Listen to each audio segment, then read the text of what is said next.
Hey everyone, welcome to the Prepared Mind channel. We've got gift baskets and Easter bunnies and eggs and everything. That's right, Easter Sunday, just a couple of days away. Oh, wait a minute, wrong channel.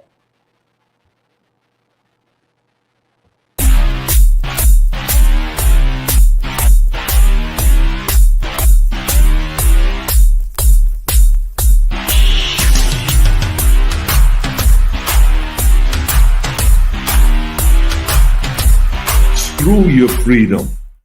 You want answers? I think I'm entitled. You want answers? I want the truth! You can't handle the truth!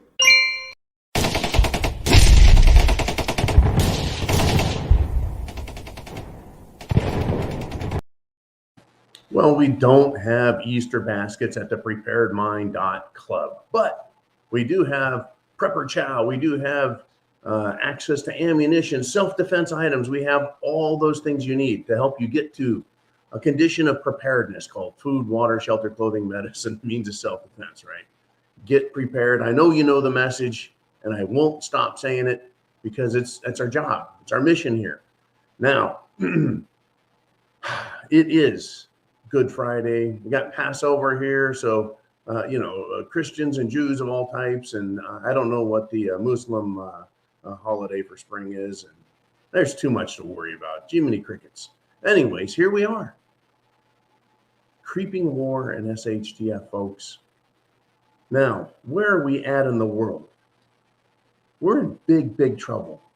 I know you're trying to get prepared, or I know you are fully prepared, and that is absolutely terrific. But get this, folks. Yesterday, Biden did a speech. He finished the speech and turned to shake hands with nobody.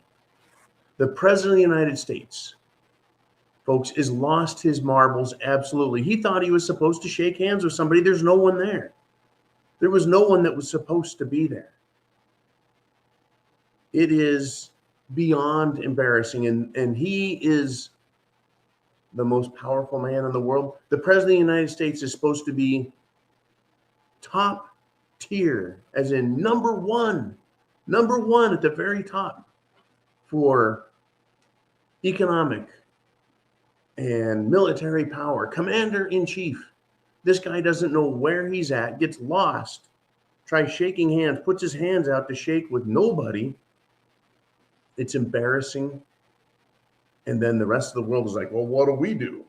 Well, in France, folks, their president, Macron, he is rejecting the claim that Russia is committing genocide, right? This is Biden's claim. They've raised everything, folks. There's hyperbole. Then there is outright BSing and lying. And Biden, folks, is comfortable with both. And he probably doesn't even realize he's doing it. For years, folks, even decades, he's just said what's convenient for himself, or of course, what he's directed to say by the teleprompter. Imagine living that life with, no moral guideposts, no restrictions, just bumbling along, making statements, making decisions that have no support, no common sense behind them, and just letting people direct your life for you. That's Biden, folks. But he is so inept now. His dementia, his lack of spatial awareness, his cognitive ability is toast, even with teleprompters, and I'm sure a lot of medication. He gets confused, tries shaking hands, I guess, with Casper or Harvey the Rabbit, somebody, footage. And wow, he just gets lost. Well, over in Europe, folks, things are a little different with, Ukraine and Russia. Everyone running around pretending like they're either Churchill or Wellington. That's a reference to Waterloo. Pretending like, there's some great leader, Well, in France, Macron, he's rejecting this claim of genocide. Because, folks, why? Well, this is the same a-hole who to his own people said he's there to piss them off, to reject their claim of freedom. Well, Macron is about to face an election. And we know what elections do to lying politicians. All of a sudden, they pretend to care about their country. All of a sudden, they become nationalistic and patriotic. And Macron is no different, especially since it's a close election coming up against Marine Le Pen, who is showing a stronger candidacy this time around. And Macron is an a-hole, folks, hoping his voters will turn out, hoping the opposition forgets all of the insults and tyranny that he has visited upon them. And plus, he's hoping they're going to have some extra votes for him from his election machine. But he has more than votes to worry about.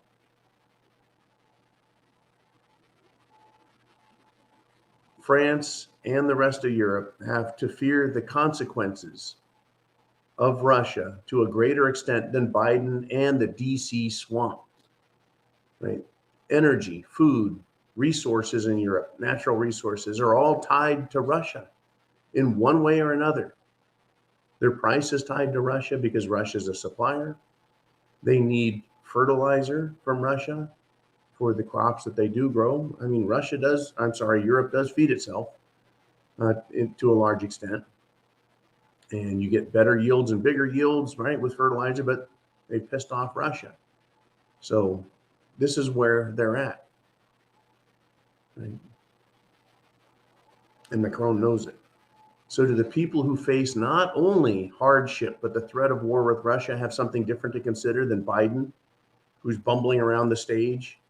I mean, he's making the Saturday Night Live skits look serious, right?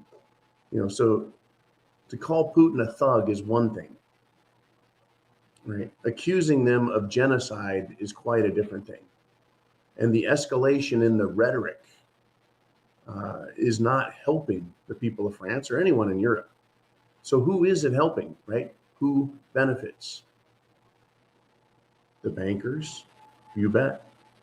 Who benefits? Those who want a different world, the Great Reset crowd, yeah, because it's changing the world, right?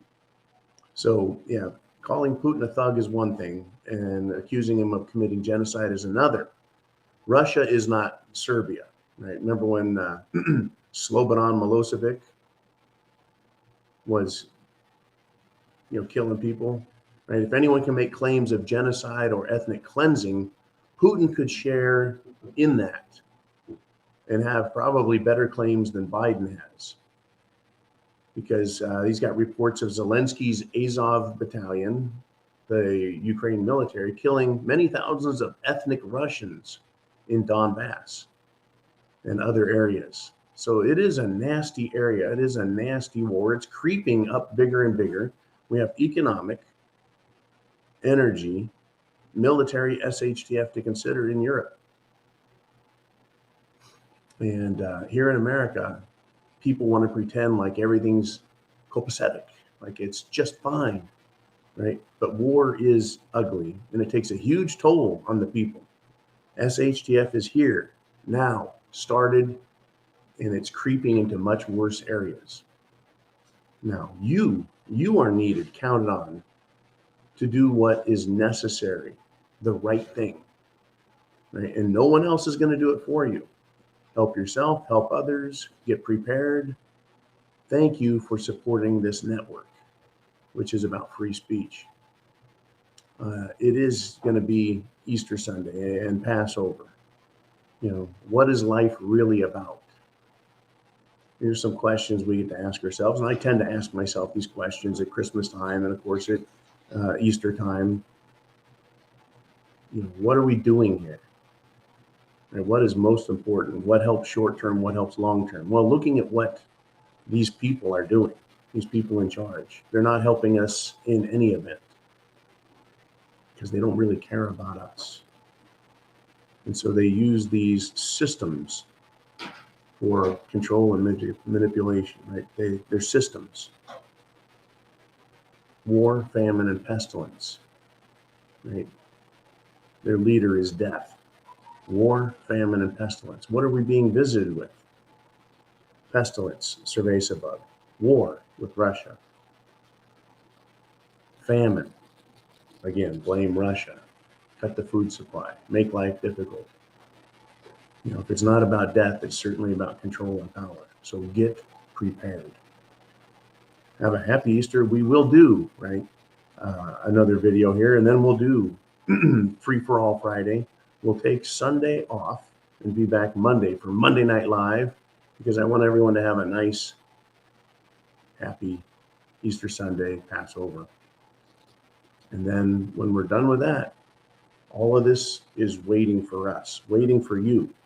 And I'm relying on you to do your part as well. So thank you very much, and we'll see you in just a few.